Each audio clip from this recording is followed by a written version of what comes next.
ജിൻഡോ, ഇതുവരെ പ്രതിപക്ഷ നേതാവ് കളവ് പറയുകയായിരുന്നു. 2006 പരിപാടി, ആ പരിപാടിയെക്കുറിച്ച് പ്രതിപക്ഷ നേതാവിന് എന്തുകൊണ്ട് ഓർമ്മയുണ്ടായിരുന്നില്ല? RSSന്റെ പരിപാടിയിൽ പങ്കെടുക്കുമ്പോൾ, നിലവിളക്ക് കൊളുത്തുമ്പോൾ പിറകിലെ ചിത്രം എന്താണെന്ന് എന്തുകൊണ്ട് വി ഡി സതീശൻ നോക്കിയില്ല എന്നതാണ് ചോദ്യം. അപ്പോൾ നിങ്ങൾക്ക് RSSുമായി ബന്ധമുണ്ട്, RSSന്റെ ഓഫീസുകളിൽ കയറി ഇറങ്ങുകയായിരുന്നു എന്ന RV ബാബുവിന്റെ വാക്കുകൾ നല്ല വിശ്വാസമുണ്ട് CPM-ന്. അത് എടുത്ത് പറഞ്ഞുകൊണ്ടും ഇരിക്കുന്നുണ്ട്. നിങ്ങൾക്ക് എന്താണ് മറുപടി?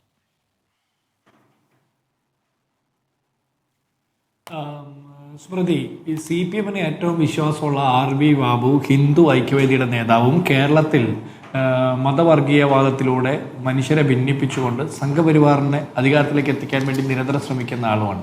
അപ്പോൾ അവരെ CPM വിശ്വസിക്കുന്നത് അത്ഭുതമൊന്നുമില്ല. കാലങ്ങളായിട്ടുള്ള വലിയ ധാരണയും ബന്ധവുമാണ് അതിൽ നിന്ന് വ്യക്തമാകുന്നത്. ഇനി പ്രതിപക്ഷ നേതാവ് 2006-ലും 2013-ലും 2018-ലും പങ്കെടുത്ത 3 പരിപാടികളാണ് പ്രധാനപ്പെട്ട സംവാദ വിഷയങ്ങളായിട്ട് ഞാൻ മനസ്സിലാക്കുന്നത്. അതിൽ 2013-ൽ പങ്കെടുത്ത വിഷയം അത് P. പരമേശ്വരന്റെ സ്വാമി വിവേകാനന്ദനും പ്രബുദ്ധ കേരളം എന്ന പുസ്തകത്തിന്റെ പ്രകാശന ചടങ്ങിൽ മുഖ്യമന്ത്രി അന്നത്തെ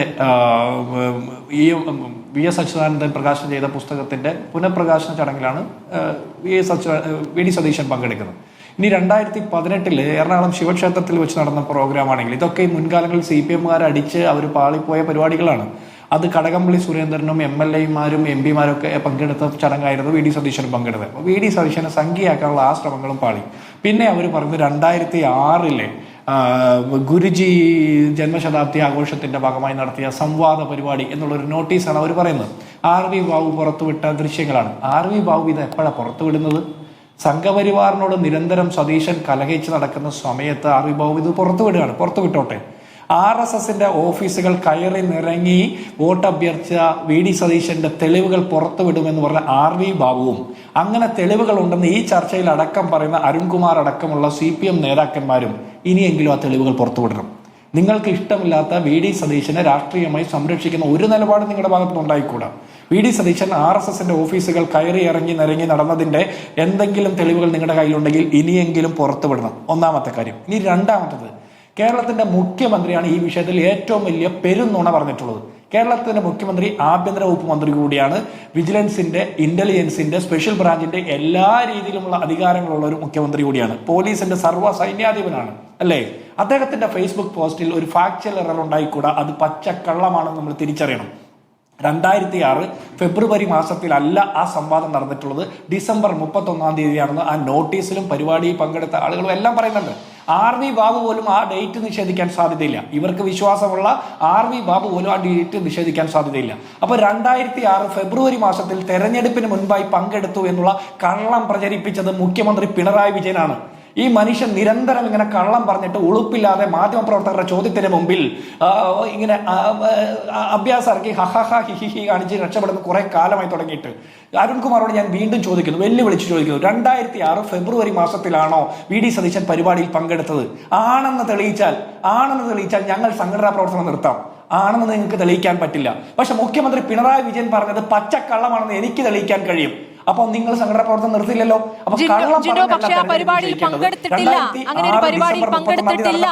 എന്ന് പ്രതിപക്ഷ നേതാവ് പലതവണ നുണ പറഞ്ഞു എന്നുള്ളതാണ് അരുണിന്റെ വാദം. അരുൺകുമാർ അതും തെളിയിച്ചോട്ടെ. സ്മൃതി, അരുൺകുമാർ അതും തെളിയിച്ചോട്ടെ.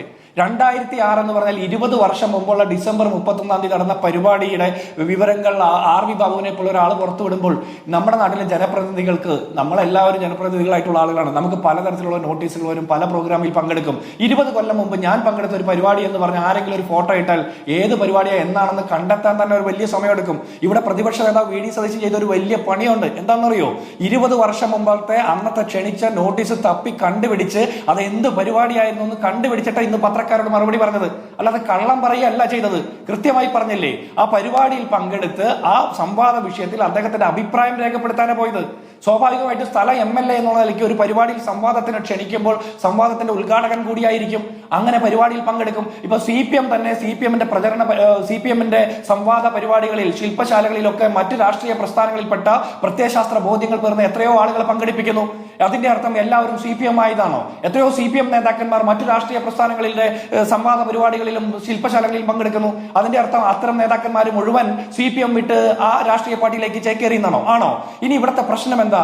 കഴിഞ്ഞ 10 വർഷക്കാലമായിട്ട് കേരളത്തിലെ ആഭ്യന്തര വകുപ്പ് ഭരിക്കുന്ന പിണറായി വിജയന്റെ നയപരിപാടികൾ സംഘപരിവാറിന് പിന്തുണ കൊടുക്കുന്ന രീതിയിലാണ്. ഓരോന്ന് എടുത്ത് നമുക്ക് പരിശോധിക്കാം. എനിക്ക് തർക്കമല്ല, സമയം തന്നാൽ മതി.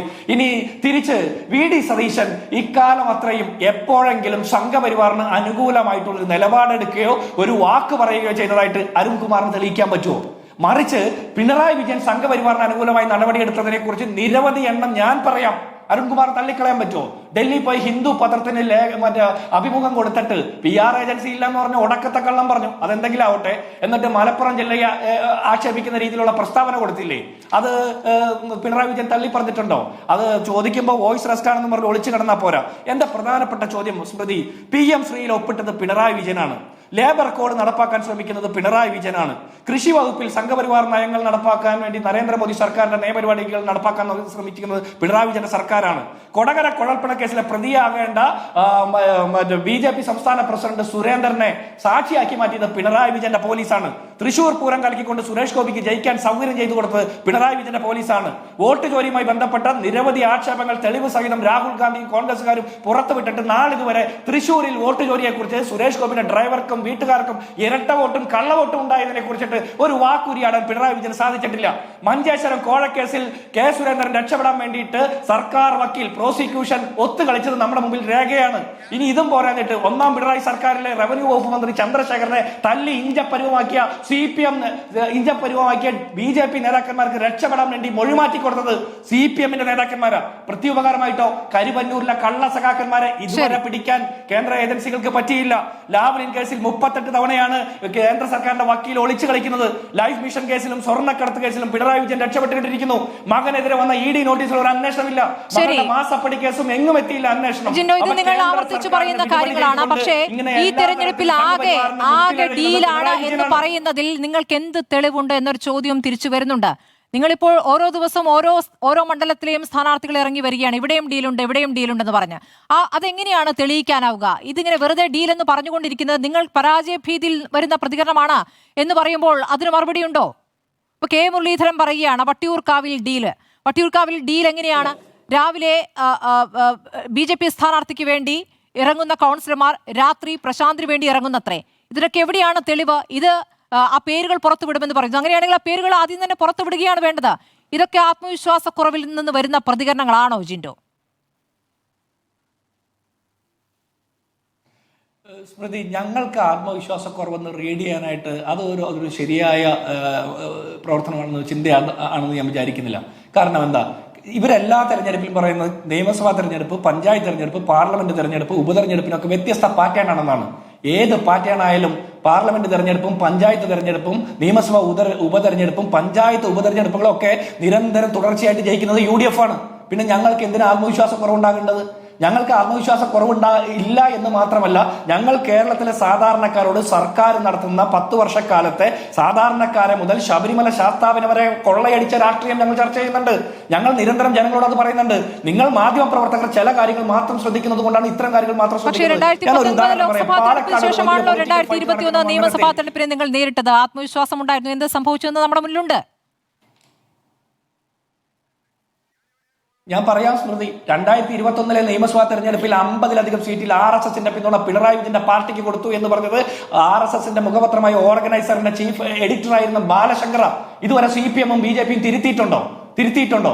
അങ്ങനെ നിരവധി കാരണങ്ങളുണ്ട്. കിറ്റ് കൊടുത്തത് കൊണ്ട് മാത്രമോ, കോവിഡിന്റെ സമയത്തുള്ള ലെവൽ പ്ലേയിങ് ഫീൽഡ് ഇല്ലാത്തത് കൊണ്ട് മാത്രമല്ല പിണറായി വിജയൻ ജയിച്ചത്. പിണറായി വിജയന് തുടർഭരണം കൊടുത്ത് അവർക്ക് ഇവിടെ പിണറായി വിജയന്റെ പാർട്ടിക്ക് തുടർഭരണം കൊടുത്ത് കോൺഗ്രസിനെ ഇല്ലാതാക്കാൻ ശ്രമിക്കുന്നത് RSSന്റെ പദ്ധതിയാ.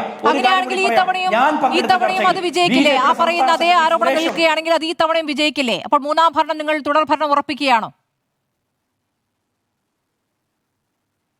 ഒരു കാര്യം, ഞാൻ പങ്കെടുത്ത ചർച്ചയിൽ, മറ്റ് പല ചാനലുകളുമാണ്, ഞാൻ പങ്കെടുത്ത ചർച്ചയിൽ BJP-യുടെ സംസ്ഥാന സെക്രട്ടറി സുരേഷും RSSന്റെ സഹയാത്രികനായിട്ടുള്ള ഷാബു പ്രസാദും എന്നോട് നേരിട്ട് പറഞ്ഞിട്ടുണ്ട്. ദൃശ്യമാധ്യമങ്ങളിൽ തെളിവാണ്. ഞങ്ങൾ കേന്ദ്ര ഏജൻസികൾ പിണറായി വിജയനും മകൾക്കും മകനും എതിരായിട്ടുള്ള കുടുംബത്തിനെതിരായിട്ടുള്ള ഒരു അന്വേഷണവും നടത്തില്ല. അങ്ങനെ അന്വേഷിച്ച് കോൺഗ്രസ് അധികാരത്തിൽ എത്താൻ വേണ്ടിയിട്ടുള്ള സാഹചര്യം സൃഷ്ടിക്കില്ല എന്ന് പറഞ്ഞതവരാ. ഇനി നിങ്ങൾ പറഞ്ഞതുപോലെ തുടർഭരണം ഇനിയും ഉറപ്പാക്കാൻ ഇവർ പിന്തുണയ്ക്കില്ലെന്ന്. ഇവര് പിന്തുണയ്ക്കും, പക്ഷെ ജനങ്ങൾ അവരെ തോൽപ്പിക്കും.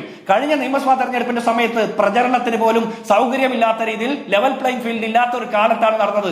ഇന്ന് അങ്ങനെയല്ല. ഇന്ന് ഞങ്ങളും അരയും തലയും മുറുക്കി എല്ലാം കൃത്യമായിട്ട് ചെകഞ്ഞ് പരിശോധിച്ച് പൊതുസമൂഹത്തിന് മുമ്പിൽ ഇട്ട് കൊടുക്കുക.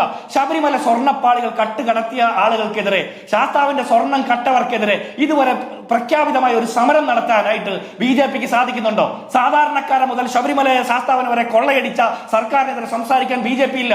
BJPയും CPM ഒരുപോലെ ആക്രമിക്കുന്നത് കോൺഗ്രസിനെയാണ്, UDFനെയാണ്. ഇത് ഇവർ തമ്മിലുള്ള ഡീലിന്റെ ഏറ്റവും വലിയ ദൃഷ്ടാന്തമാണ്.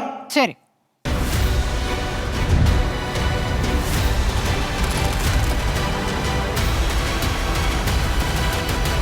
Debate with Smriti Parithikar.